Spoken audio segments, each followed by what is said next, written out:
নমস্কার, SARS astro চ্যানেলের পক্ষ থেকে সকলকে স্বাগত।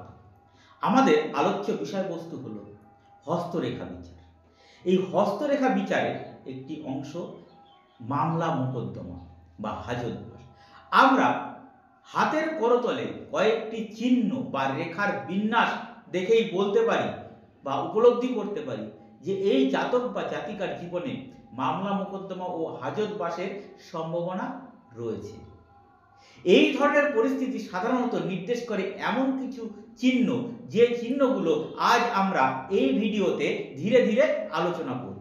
তার আগে বলে রাখি, যদি কারো জন্মকুণ্ডলী, হস্তরেখা, বাস্তুশাস্ত্র এবং জোটক বিচার বিষয়ক কোনো পরামর্শের প্রয়োজন, তবে অবশ্যই স্ক্রিনে দেওয়া নাম্বারে যোগাযোগ করবেন।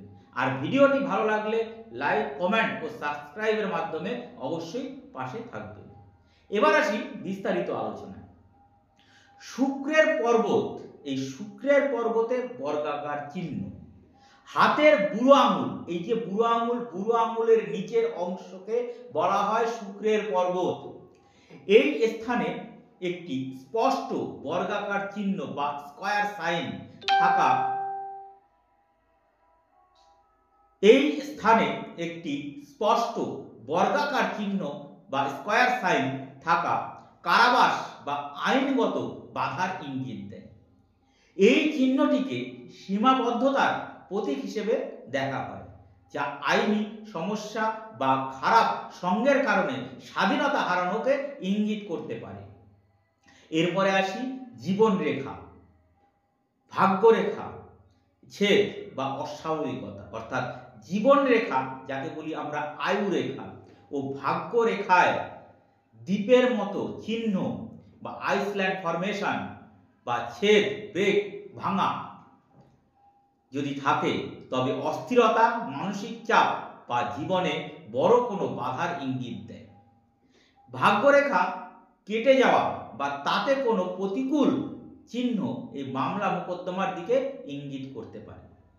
এরপরে শনি গ্রহকে আইনগত বিষয় এবং শাস্তির কারক হিসেবে দেখা হয়।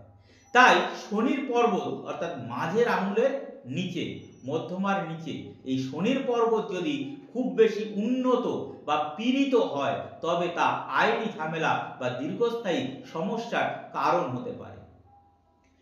রাহু বা কেতুর অবস্থানও গুরুত্বপূর্ণ। রাহুর প্রতারণা বা আকস্মিক সমস্যার সাথে জড়িত, যা মামলা মোকদ্দমার কারণ হতে পারে।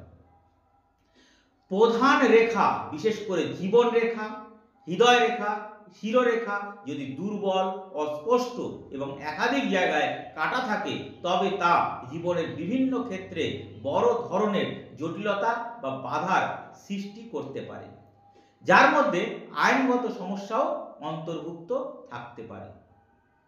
যাই হোক, আজকের ভিডিও এ পর্যন্তই। সকলে ভালো থাকুন, সুস্থ থাকুন। ধন্যবাদ।